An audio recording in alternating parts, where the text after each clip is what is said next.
감사드리며 예수님 이름으로 기도합니다. 아멘. 할렐루야. 우리 앞으로 인사합시다. 하나님 우리 함께 하십니다. 시작. 하나님 우리 함께 하십니다.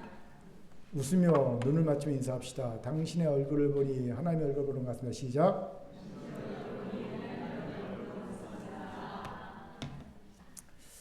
반갑습니다. 다 저를 주목해 주시기 바랍니다.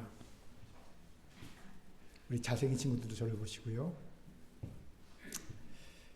제가 미국에서 온 뒤 일주일 정도 몇 시에 자건 상관없이 새벽 1시에서 3시 사이에 깨어난 일이 반복되었습니다. 왜 이런 일이 일어났을까요? 바로 떠오르는 생각이 뭡니까? 시차 적응의 문제. 그럴 수 있지요. 그런데 바로 이런 생각이 우리가 종종 실수하는 단순화의 오류일 수 있습니다. 왜요? 가만히 생각해보면 단순히 시차 적응의 문제만이 아니라 귀국하면서부터 처리해야 했던 많은 일들과 그로 인한 육체적, 정신적 스트레스, 그리고 오랜 시간 동안 제가 평소에도 2시간이 끊어 자거든요. 2시간 자고 일어나서 더 잘지 안 잘지를 결정하고 또 자고 또 2시간 일어나고, 이런 2시간씩 끊어 자는 습관 등 여러 복합적인 요인들이 합쳐서 일어나는 일이었기 때문입니다. 그렇기에 단순화의 오류라는 겁니다. 그런데 이건 인간에게 아주 흔하게 보게 되는 심리적 오류이죠. 그렇습니다. 우리 인간은요, 모든 사건을 단순하게 도식화하려는 심리를 가집니다. 그래야 가장 에너지 소모가 많은 이 생각에서 에너지 소모를 줄일 수 있고요. 사건을 빨리 이해해서 빨리 반응해야 생존에 유리할 수 있기 때문입니다. 그렇게 발달되어 왔죠. 그런데 이런 단순화의 오류가 신앙의 영역에서도 쉽게 일어나고 있음을 보지요. 쉬운 예로 우리는 자연재해가 발생했을 때 이 재난은 하나님이 우리에게 벌을 주기 위해 일어난 것이다 라고 단순하게 결론을 짓는 경우가 있어요. 이는 재난의 복잡한 원인, 자연적 과정이라든가 기후 변화 같은 이 복잡한 원인과 하나님의 어떤 의도나 성격을 지니고 있는지에 대한 깊은 이해를 무시하고 하나님의 뜻을 단순히 처벌로 축소하는 단순한 오류가 될 수 있다는 거죠. 또 개인적인 고통이나 어려움을 겪을 때도 내가 하나님께 좋아하지 않는 일을 했기 때문에 이런 고통을 당하고 있다라는 식으로 단순화해서 생각합니다. 이것도 고통의 원인을 개인의 행동으로 단순화하는 것이며, 고통의 원인에 대한 다양한 요인이나 인간 존재의 복잡한 경험이 포함될 수 있다는 것을 고려치 않는 거죠. 이것도 단순화의 오류입니다. 마지막으로 한 예를 더 들면, 기도응답의 있고 여부에 따라 하나님이 나를 사랑하시기에 응답하셨고, 하나님이 나를 사랑하지 않게 응답하지 않으셨다라고 단순하게 결론지는 경우가 있더라는 거죠. 이것도 응답이 내 기도와 관계없이 더 깊은 이유가 있을 수 있다. 쉽게 말해서 다른 사람의 필요나 하나님이 또 다른 계획이 있을 수 있다는 것을 간과한 겁니다. 단순히 특정 기준에 따라 하나님의 성품을 결정하는 대표적인 단순화의 오류일 수 있죠. 이런 단순화의 오류에 빠지면 깊은 하나님의 뜻을 이해하고 성수로 나아가는 데 실패할 수 있습니다. 그렇기 이제 우리의 삶에 일어난 많은 일들에 대해 좀 더 종합적으로 사고하는 성숙한 그리스도인이 될 수 있어야 합니다. 그래야 하나님 우리에게 원하시는 하나님의 영광에 찬송이 되는 그 자리까지 이룰 수 있게 되는 거죠. 오늘 이 깨달음이 우리에게 있기를 주의 이름으로 축원합니다. 아멘. 자, 저를 한번 따라해 볼까요? 단순화의 오류를 경계하고 옆번을 보면서 이렇게 인사합니다. 종합적으로 사고합시다. 시작. 종합적으로 사고합시다. 아멘. 왜 이런 얘기를 합니까? 오늘 본문도 대표적인 단순화의 오류로 해석할 수 있는 본문이기 때문입니다. 무슨 말입니까? 본문을 봅시다. 본문은 그 유명한 선지자 엘리야의 갈멜산 전투에서의 승리 후에 일어난 사건을 기록하고 있지요. 갈멜살 전투의 승리로 엘리야는 바알과 아세라 선지자들을 이스라엘 백성들과 함께 죽이는 큰 승리를 거둡니다. 그 후에 엘리야는요 3년 반 동안 내리지 않던 비가 내리도록 누가? 아방이, 금식하고 기도하던 아방에게 큰 비 소리가 있으니 금식을 마치고 여름 궁전이 있는 이스라엘로 돌아가 먹고 마시라고 말한 뒤에 자신은 갈멜산 꼭대기에 올라갑니다. 그리고 3년 반 동안이나 오지 않던 비가 내리도록 간절히 기도합니다. 간절함으로 얼굴을 무릎 사이에 놓고 7번까지 징조가 나타날 기도합니다. 그리고 무슨 징조가 나타납니까? 지중해 서편에서 손바닥만한 구름 조각이 떠오르죠. 그때까지 기도하는 거예요. 그리고 아방과 온 이스라엘 이 그토록 원하던 큰 비가 내리게 됩니다.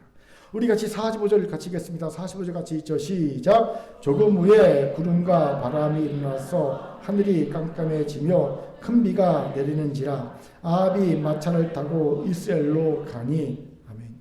여기서 많은 이들이 흔히 큰 비가 내린 이유에 대해 단순하게 이렇게 생각합니다.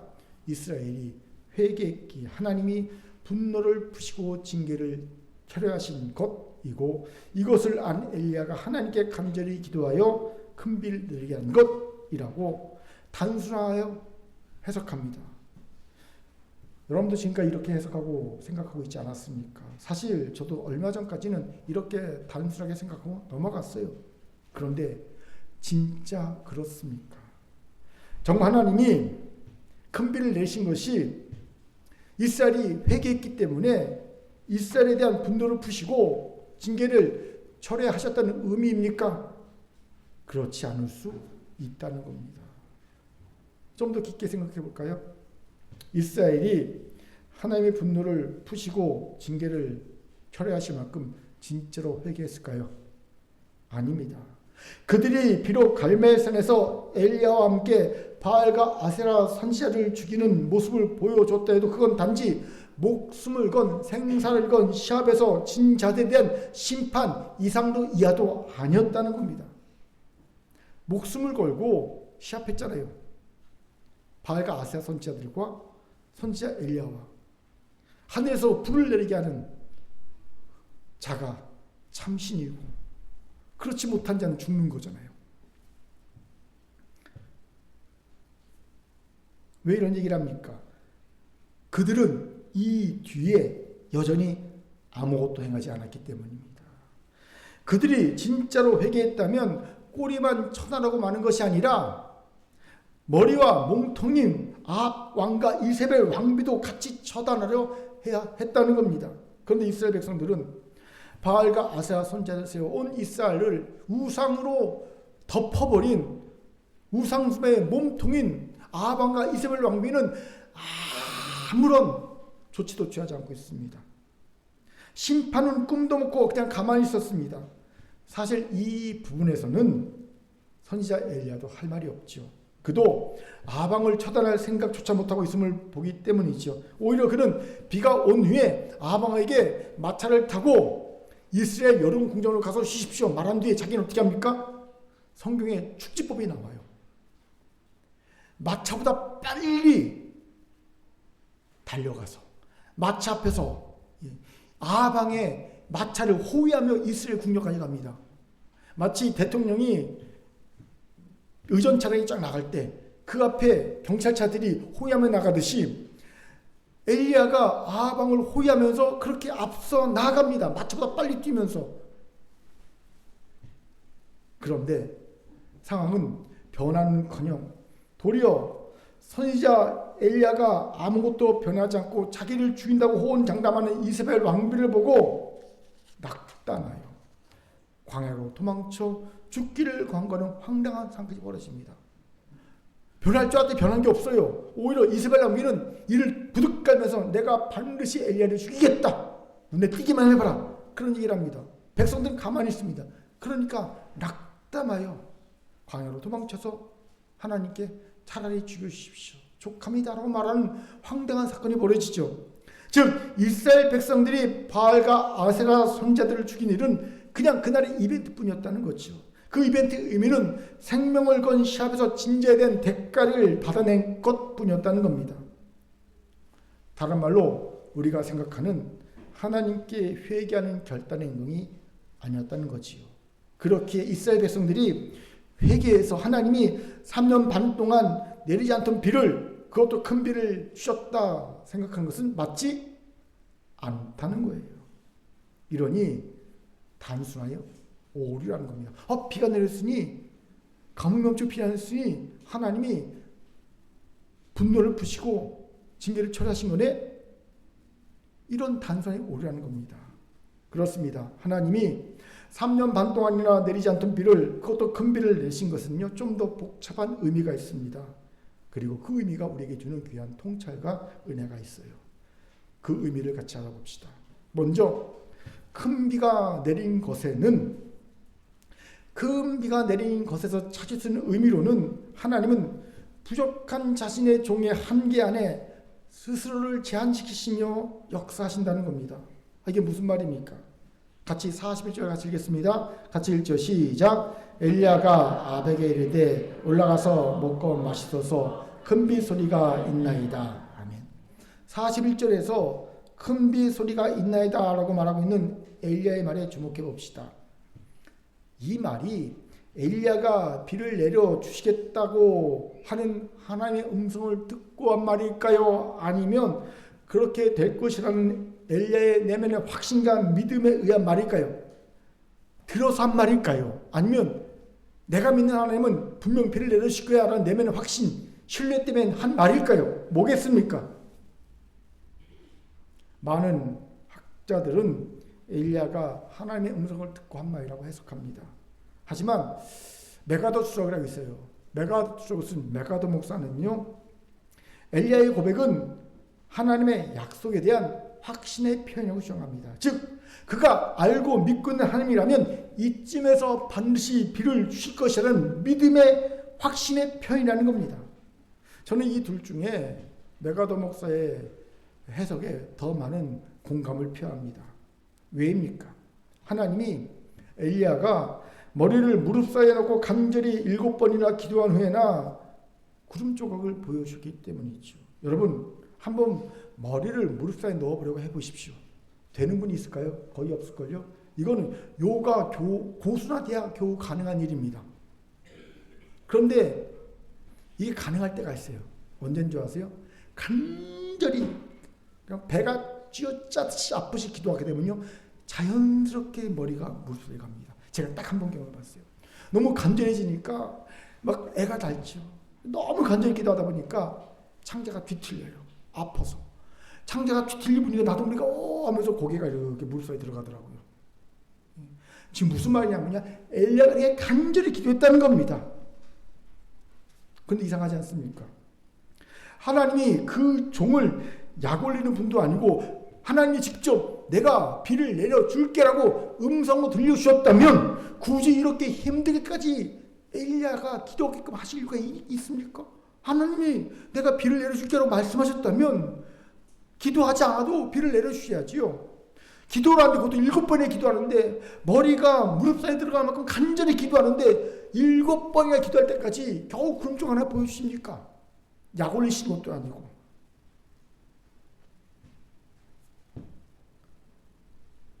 그럴 하나님이 아니지요. 그렇다면 이유가 있지요.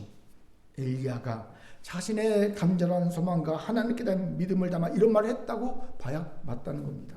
그리고 자신이 뱉은 말이 진짜라는 말에 대한 책임으로 엘리야는 간절하게 기도한 거죠. 자신이 알고 믿는 하나님에 대한 신뢰가 무너지지 않게 하기 위해서. 내가 믿는 하나님은 이쯤에서 비를 내리신 분이야, 가뭄을 끝낼 분이야 라는 자신의 믿음, 확신이 무너지지 않게 하기 위해서, 자신이 뱉은 말이 무너지지 않게 해서 간절히 기도한 겁니다. 그런데 엘리야가 이렇게 담대하게 자신의 소망과 믿음대로 3년 반이나 내리지 않던 비를 내리게 해달라고 기도할 수 있었던 것에는 중요한 다른 이유가 또 있죠. 뭐가 있을까요? 바로 하나님의 약속의 말씀입니다. 열왕기상 17장 1절을 같이 힘이 읽겠습니다. 시작. 길르앗에 우거하는 자 중에 드렙 사람 엘리야가 아합에게 말하되 내가 섬기는 이스라엘의 하나님 여호와께서 살아계심을 두고 맹세하노니 내 말이 없으면 수년 동안 비도 이슬도 있지 아니하리라 아니라. 아멘. 17장 1절은요 엘리야가 이스라엘 역사의 전면에 딱 드러나는 말씀입니다. 이스라엘 역사의 전면에 딱 자신의 모습을 보이면서 엘리야는요 놀라운 선포를 합니다. 내 말이 없으면 수년 동안 비도 이슬도 있지 아니하리라. 이 말은 무슨 말입니까? 내 말이 있으면 비도 이슬도 있을 것이다 라는 말이에요. 내 말이 없으면 비도 이슬도 없지만 내 말이 있으면 비도 이슬도 있을 것이다. 하나님이 이런 권세를 엘리야에게 약속하셨고 그를 역사의 전면에 딱 선제로 세우신 겁니다. 이것이 바로 엘리야가 하나님께 받은 약속이지요. 그렇게 엘리야는 이 약속을 믿고 비록 직접 하나님의 음성을 듣지 않았어도 비소리 있다고 말할 수 있었던 겁니다. 여기서 중요한 질문이 생기죠. 엘리야에게 왜 이런 비에 대한 간절한 소망과 기대 그리고 하나님의 비를 주실 것이라는 믿음 확신이 하필 이때에 생겼을까? 3년 반 동안에 비에 대한 간절한 소망이 얼마나 생길 때가 있었을 텐데 하필 3년 반이나 지난 지금에서야 하나님이 주신 이 권세를 가지고 간절한 소망을 따라 하나님 지금에는 분명히 주실 줄 믿습니다. 내가 아는 하나님이라면 확신과 믿음에 선포하고 있는 걸까요? 왜 이때? 간단합니다. 이스라엘 백성에 대한 엘리야의 마음이 풀린 거예요. 왜 풀렸을까요? 함께 바알과 아세라 선지자들 죽였기 때문입니다.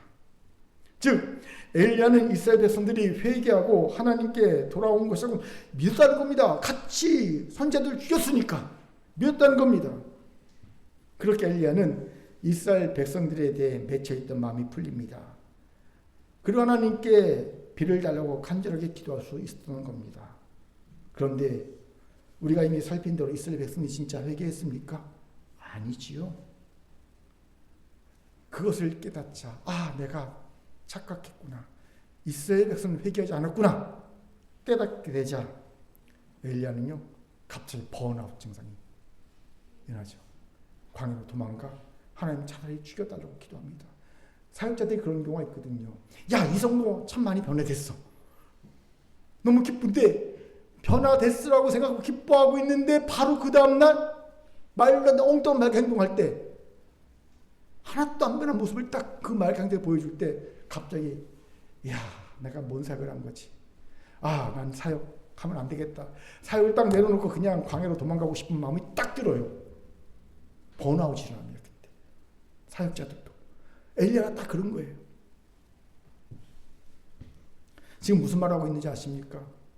하나님은 그의 종 엘리야가 잘못 판단하여 기도한 것에 응답하셨다는 거예요.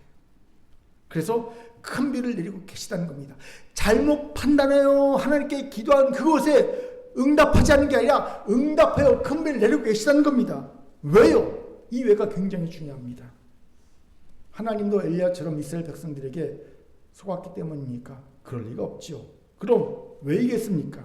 하나님은 부족한 자신의 종의 한계 안에 스스로를 제한하시며 역사하신 분이기 때문입니다. 쉬운 말로 우리의 연약함과 어리석음을 아시면서도 그것을 제한하거나 막지 않으시고 그것 안에서 자신의 뜻을 이루어지도록 역사하시는 놀라운 하나님이시라는 겁니다. 우리 이런 예를 다윗을 통해서 보게 되죠. 다윗 일생에 가장 큰 죄가 있었습니다. 바로 충성성부와 우리아의 아내 바세바를 취해서 솔로몬을 낳은 거죠. 이상하지 않습니까? 왜 하나님이 그 마음에 아파자 다윗이 그 끔찍한 죄를 지을 때 막지 않으셨을까요? 안 돼! 하고 그냥 팔다리를 꽁꽁 묶어버리지 않으셨을까요? 제가 하나님이라면요 죄를 지키기 전에 막았을 것 같습니다. 얼마든지 눈을 가리거나 그렇죠? 바스바를 못 보게 하거나 아니면 손발에 꽁꽁 묶어서 갑자기 경련이 나서 중풍병자 든 증을 좀 움직이지 못하게 할 것 같습니다. 그런데 안 막으셨어요. 왜요? 인격죄라. 그리고 그 사이에서 가장 번성한 이스라엘을 만든 솔로몬이 태어났죠. 솔로몬의 이름은 여드리야, 하나님이 사랑하신 자라는 뜻입니다. 그는 또한 하나님의 성전 예루살렘 성전을 지은 왕이지요. 하나님이 자신의 종의 연약함과 어리석음을 그 안에 자신을 제한하시며 그 안에서 역사하신 한 예입니다. 왜 이렇게까지 하실까요? 하나님이 도대체 왜 그 전능하신 하나님이 자신의 연약함에 자기를 넣어서 제한시키시면서 그 안에서 역사하시며 자신한테 이루어 가실까요? 이미 얘기했습니다. 중요한 이유가 있죠. 아버지 하나님 우리를 끝까지 인격적으로 대화하신 분이기 때문입니다. 그렇기에 강제하지 않으십니다. 우리가 스스로 깨닫고 돌아오기를 기다리십니다. 그렇게 우리의 연약함과 죄악 가운데서도 그것을 합력과 선이 되게 하신 거예요. 마치 누가복음 15장의 탕자의 아버지가 탕자를 강제로 집에 데려올 힘과 사랑이 있음에도 기다렸듯이, 아니 아예 탕자가 죄를 짓지 않게 할 힘이 있었음에도 그의 자유로운 선택을 용인해 줬듯이 말입니다. 그리고 어떡합니까? 매일 동구밖까지 나가서 아들이 들어오길 기다리지 않습니까? 아버지는 안 거지요. 탕자는 반드시 자신의 실수와 죄악을 깨닫고 돌아올 것이라는 사실을, 그리고 그 확신대로 탕자가 돌아오지 않습니까? 그렇게 자신의 종 엘리야가 이스라엘 백성들에 대해 오판하면서 비를 내리기를 기도한 것에 하나님은 큰 비로 응답하신 겁니다. 왜요? 인격적인 아버지 하나님이시기 때문입니다. 자신의 종의 연약함과 한계에도 불구하고 합력과 선언을 이루실 능력과 사랑을 가진 유일한 아버지 하나님이시기 때문이죠. 여기서 우리 오해가 있습니다. 우리는 항상 완벽하려고 합니다. 완벽한 믿음, 완벽한 헌신, 완벽한 기도를 해야만 한다고 생각합니다. 왜요? 그래야 하나님이 내 기도에 응답하여 주시고 내 삶에 함께해 주실 것이라고 믿기 때문이죠.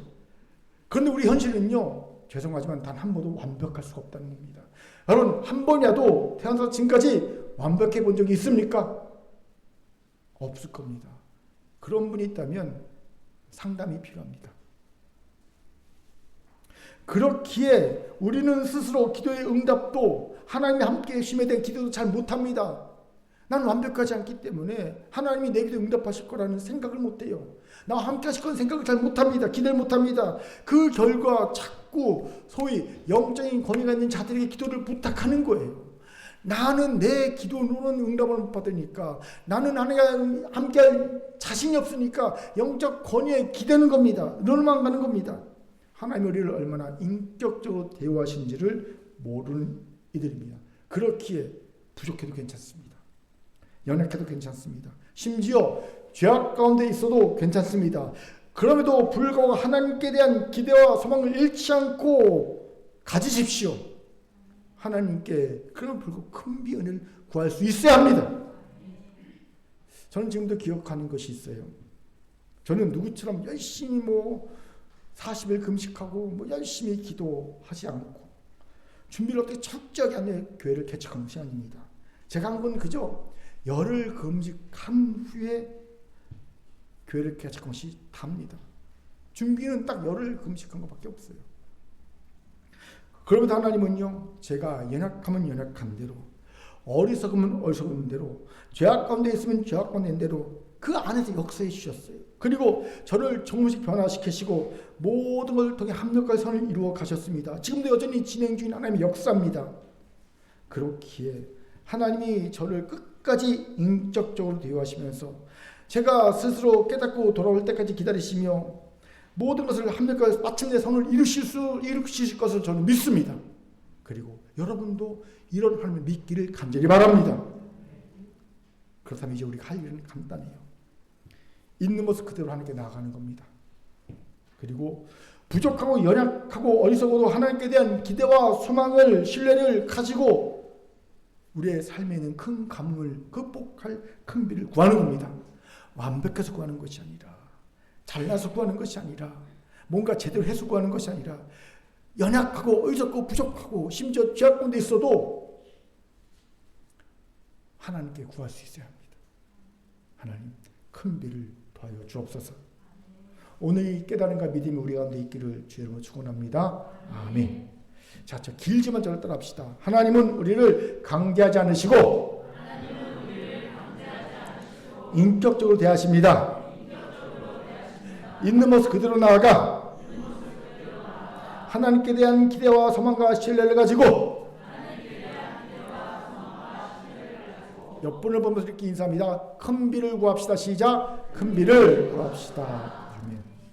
두 번째로 큰 비의 의미로는 큰 비가 은혜가 될 것인지 저주가 될 것인지 여부는 우리에게 달려 있음을 알라는 겁니다. 무슨 말입니까? 이것을 알기 위해서 굳이 하나님께서 큰 비를 준비하여 내리게 하셨는지를 알아야 합니다. 왜 하나님은 굳이 큰 비를 내리셨을까요? 혹시 3년 만이나 너무나 큰 가뭄이 있었기에 그에 상하는 큰 비가 내려야지만 이 가뭄을 극복할 수 있기 때문입니까? 물론 그럴 수 있습니다. 하지만 큰으로 번역한 히브리어 가돌에는요, 단순히 어떤 큰 성할 때 큰이라는 의미나 위대한 용사할 때 위대한 의미만을 가진 것이 아닙니다. 사실 이 가돌은요, 대표 두 가지 뜻이 있어요. 크다 그리고 위대하다라는 뜻이 있거든요. 그런데 그 두 가지 의미에 또한 중요한 의미가 있습니다. 뭡니까? 어떤 주제의 중요성을 부각할 때 가돌을 씁니다. 바로 큰 비란 표현이 많은 비라는 의미보다는 큰 비가 가진, 큰이 가진 중요성을, 주제를 부각시키고 있다는 겁니다. 어떤 주제의 중요성입니까? 큰 비가 가진 성경적 의미입니다. 여러분, 성경에는요, 큰 비에 이중적인 의미가 담겨 있어요. 나오고 있습니다. 먼저는 큰 비는 오늘 본문처럼 3년 반이라는 죽음의 가뭄 같은 하나님의 심판이 끝났음을 알리는 은혜를 상징하는 의미가 있습니다. 하나님이 비를 내셔서 회복시키시고 비를 내셔서 하나님께서 구원하신다라는 그런 의미가 있습니다. 하지만 정반대의 의미도 있습니다. 바로 재난과 심판의 의미입니다. 노아의 홍수 때 큰 비가 내렸죠. 모든 생명체 죽음을 이끌었습니다. 이런 하나님의 심판의 도구의 의미인 큰 비가 있습니다. 즉 큰 비가 내렸다는 표현은 가치 중립적인, 이스라엘 백성이 어떻게 하느냐에 따라 은혜도 될 수 있고 저주도 될 수 있는 비가 내렸다는 의미의 표현인 거예요. 이것을 주목합시다. 하나님이 우리에게 약속하신 큰 비는 아직 은혜가 될지 저주가 될지 정해지지 않은, 우리가 어떻게 하느냐에 따라 그 향방이 결정되는 가치 중립적인 경우가 많습니다. 예를 들어볼까요? 요즘 입시철이니까 입시를 예를 듭시다. 정말 간절히 원하던 대학에 입학했습니다. 그 삶에 큰 비가 내린 거죠. 그럼 이 큰 비는 은혜일까요? 저주일까요? 보통 은혜라고 생각합니다. 정말 서울대 가고 싶었는데 서울에 딱 붙었어요. 그러면 아마 모두가 다 큰 은혜라고 생각할 겁니다. 큰 비라고 생각할 겁니다. 그런데 아닙니다. 아직은 모르는 거예요. 대학교에 들어가서 그가 어떻게 생활하느냐에 따라 은혜로 평가될 수도 있고 저주로 평가될 수 있는 겁니다. 제가 오랫동안 청년을 교육하면서 이런 경험을 자주 했거든요. 정말 그 청년이 원하던 기업에 합격을 했습니다. 많은 사람들이 가고 싶어하는 경쟁률이 센 그런 가기 힘든 기업에 합격했어요. 그러니 공동체 전체가 기뻐해주고 정말로 하나님이 참 은혜를 주셨다, 막 너무 축하해 줍니다. 본인도 그렇게 생각합니다. 그런데 1년도 채 못 가서 은혜가 아닌 저주로 변하더라는 거죠. 이유는 뭡니까? 직장생활에 정하다 보니까 신앙을 잃어버린 거예요. 그럼 저주죠. 예. 저주입니다. 안타깝지만 흔한 경우입니다. 원하던 대학에 들어갔지만 대학에 들어가고 난 다음에 하나님 잃어버린 이들이 얼마나 많습니까? 저주거든요. 하지만 반대의 경우도 있습니다. 제 얘기를 좀 할게요. 부끄럽지만 제가 신대원 재수를 했습니다. 제가 학과를 건축과를 나왔잖아요. 건축과에는요, 우리 린디도 알겠지만 졸업 작품전이라는 게 있어요. 4학년. 저는 논문도 썼어요. 졸업 작품전을 열심히 하고 나면 보통 4학년은요 폐인이 됩니다. 몇 달간은 작업실에서 그냥 작업만 하기 때문에 집에도 못 가고, 제가 졸업 작품전을 끝내고 논문을 다 쓰고 나니까 딱 신대원 입시가 2주 남았더라고요. 딱 2주 남았어요. 1차 시험이 성경이거든요. 근데 성경은 붙었습니다. 왜냐하면 사실 그동안 평소에 성경을 많이 읽어놨기 때문에 2주만도 충분히 성경은 붙을 수 있었어요. 근데 문제는 그 뒤에는 2차 시험, 2주 뒤에는 2차 시험이었어요. 2차는요, 지금처럼 간단하지 않고요. 영어, 철학, 국사, 세계사, 그리고 논술, 이게 있었어요. 3차는 면접이고요. 2주 만에 이 5개 과목을 공부할 수가 없잖아요. 그러니까 저는 사실 1차 본 뒤에 아유 떨어졌겠지 하고 생각했는데 아이씨 덜컥 붙어버렸네. 그러니까 황당한 거죠. 아이씨 공부 좀 할 걸. 근데 뭐 사실은 할 수도 없어요. 너무 많아서. 영어도 해야 되지요. 국사 세계대도 해야 되지요. 그 다음에 철학도 해야 되죠. 동양 철학, 서양 철학 해야 되죠. 논술 시험 준비도 해야 되죠. 이거 어떻게 합니까? 2주 만에. 떨어졌죠. 자, 원하던 부정이나 원하던 신대원에 떨어졌어요. 그러면 저주일까요? 은혜일까요? 저는요 은혜입니다. 제 인생 최고의 은혜입니다. 신대원을 떨어지고 재수한 1년 기간 동안 정말 아침부터 저녁까지 말씀을 묵상하고 말씀을 읽고 공부하면서 기도하면서 보낸 그 시간이 제 인생의 가장 행복한 시간이었어요. 하나님과 만나는 너무 친밀한 교제가 있던 시간이었어요. 그렇기에 지금 당장의 간문을 끝내는 금비를 주셨다고 다 된 것이라고 생각하면 안 됩니다. 엘리야를 보세요. 그가 금비가 내지 어떻게 행동합니까? 축지법을 써서 마차를 다가오는 아합보다 앞서 달려가면서 승리에 행진합니다. 너무 빠르게 샴페인을 터뜨려 버리는 겁니다. 여러분 빨리 샴페인을 터뜨리면요 곤란해지지 않습니까? 우리나라 IMF 때 그랬잖아요. 저는 엘리야가 그렇게 쉽게 번아웃된 것에도 이것이 큰 이유가 있다고 생각합니다. 너무 쉽게 샴페인을 터뜨린 거죠. 그렇게 하나님이 당장의 가뭄을 해결할 금비를 주셨습니까? 꽉 막혔던 돈줄을 푸셔서 한숨을 돌리게 하셨습니까? 와 부도 막았다. 그렇게 됐습니까? 아픈 몸과 마음을 취하셔서 삶의 질을 회복시켜 주셨습니까? 맨날 아파서 삶의 질이 엄청 떨어져 있는데 치유돼서 사는 것 같다. 금비가 내렸습니까? 내물 어찌할 수 없는 가정의 문제, 남편의 문제, 아내의 문제, 자녀의 문제, 부모의 문제 해결해 주셔서 살았다 싶습니까? 부서의 어려운 문제, 교회의 어려운 문제를 해결해 주셔서 됐다 라는 마음이 듭니까? 그렇다면 일단 감사하시기 바랍니다. 그리고 이제부터임을 깨달으세요.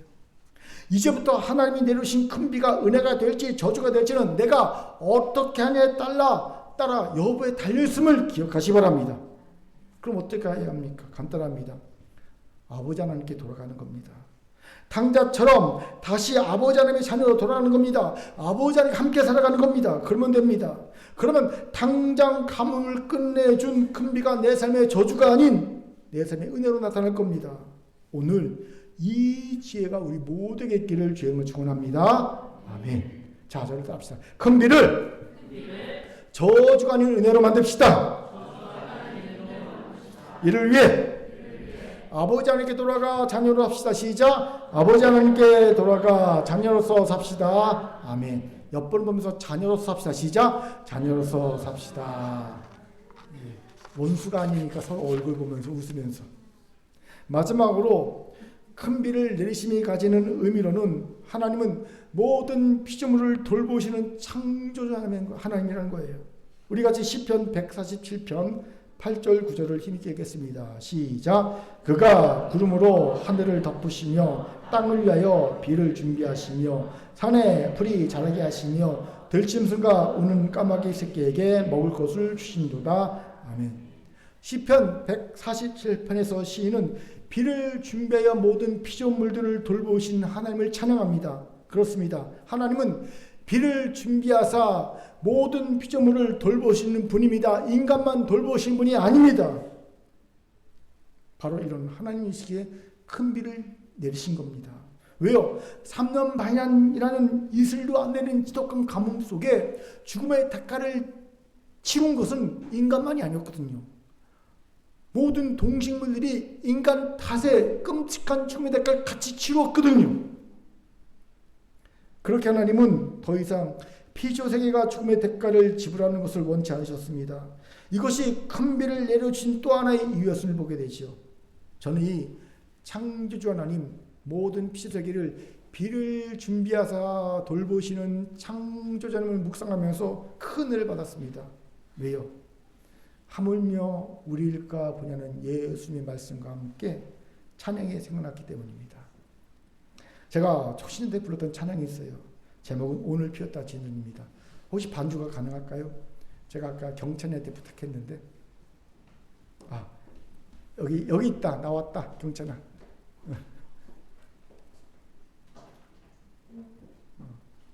우리 경찬이가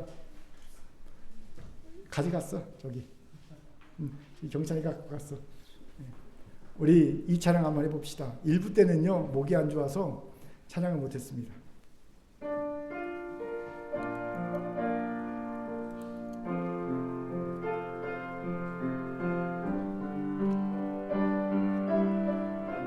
오늘 피었다 지는 오늘 피었다 지는 들풀도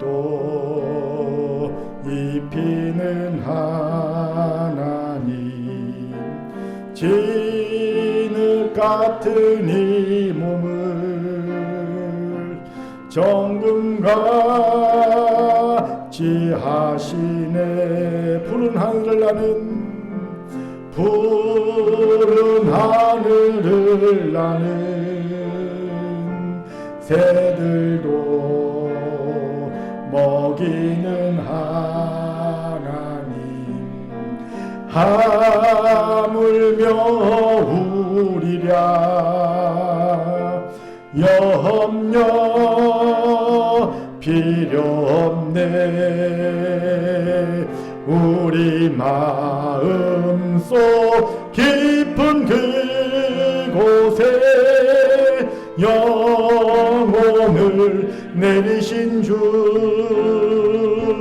죽음 이기신 영원한 생명을 약속하시었네.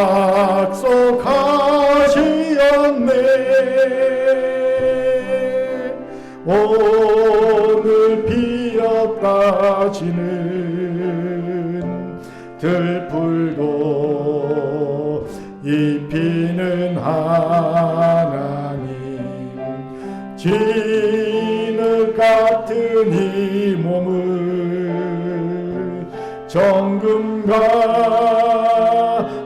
하시네.